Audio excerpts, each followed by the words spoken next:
también para todo aquel que quiera expresar su opinión. Y ahora vamos a dar paso, pues por ejemplo, a los integrantes de la Marea Verde, todo el conflicto con la educación, con todo este decreto de la Ley Wert y todo lo que llevamos sufriendo a través de los años desde que se implantó y desde que se firmó el Tratado de Bolonia, ¿no?, en 1999. Que nos cuente un poco.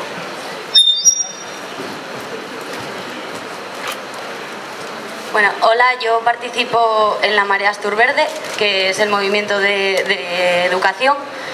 Y bueno, simplemente es para haceros un poco de resumen de lo que vamos haciendo y de todas las medidas que están tomando y por las que nos estamos movilizando y por las que nos debemos de movilizar más, porque cada vez se pone peor la cosa. Bueno, lo primero deciros que vamos a tener la próxima asamblea de Marea Asturverde el miércoles 3 de octubre en Gijón, en el Instituto Matajove a las 6:30.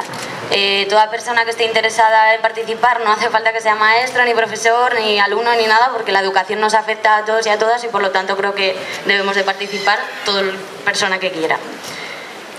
También en esta asamblea se va a tratar de organizar una acción en la que se vea no solo el colectivo de profesores y de profesoras, sino todos los colectivos que están ahora en lucha, como sanidad, bueno, como todos los que van a salir ahora también a hablar.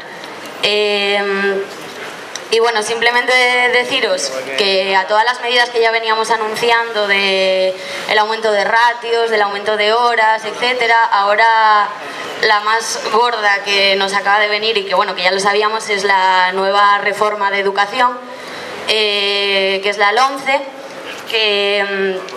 espera un momento.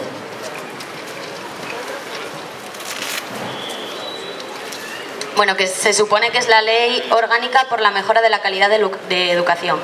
Si le echáis un vistazo, pues obviamente no es real porque de mejorar nada. Simplemente pues se ve ya directamente claramente al principio que habla de competitividad, economía y mercado en el primer párrafo y lo repite varias veces. Así ya sabemos perfectamente por dónde va a ir. Luego... bueno, habla de que van a huir de los debates ideológicos cuando es una reforma ideológica totalmente, solo tenéis que echarle un vistazo para comprobarlo. También explican, antes de empezar a decir las medidas que van a tomar, que lo importante en la calidad educativa está en función del output, que es el producto, que lo importante es las notas que saquen el alumno de manera cuantitativa. Y también dice que a la calidad no influye el tema del número de profesorado, de ratios, de la calidad de los centros, de todo. O sea, ya nos están informando que por mucho que digamos que nos recorten, que eso no influye en la calidad, por lo tanto no lo van a tener en cuenta.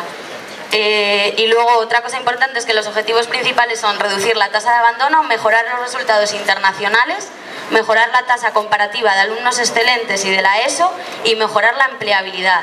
Por lo tanto, también dejan claros los objetivos, no les importa realmente la calidad de la educación en realidad, no les importa la educación, lo único que les importa es la competitividad, que las cifras en comparación con otros países estén bien y para eso pues ya aportan todas las medidas que dicen después, que no os voy a decir porque son muchas y que ya han hecho muchos análisis, pero bueno, simplemente para daros una idea, decir que la administración elegirá a los directores de los centros, que van a adquirir un 70% del poder de decisión y que los directores a su vez también tienen un 70% de decisión dentro del centro, por lo tanto van a poder hacer lo que quieran y es que son las administraciones las que los eligen.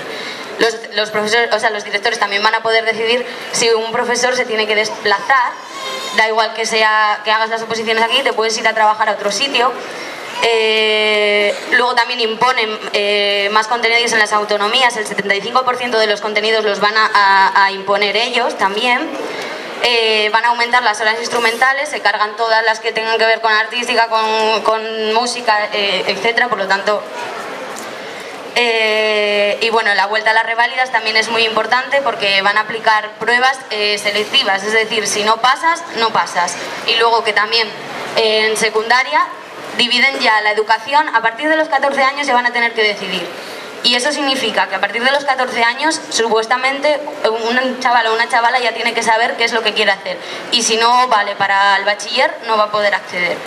De esta manera están segregando ya directamente en ese momento y aparte, eso va a suponer que a la hora de mirar lo que ellos quieren, las cifras, los alumnos que fracaso escolar o lo que sea, pues no van a contar dentro de esas cifras, por lo tanto, tienen lo que quieren. Entonces esta ley, bueno, aparte de muchísimas otras cosas, que tampoco quiero aburriros, mirárosla porque mete miedo y tenemos que estar todos unidos y todas unidas porque van a saco directamente. Y nada, eso, recordaros lo de la asamblea, que es importante acudir el 3 de octubre en Gijón, en el Mata Jove a las 6:30. Gracias.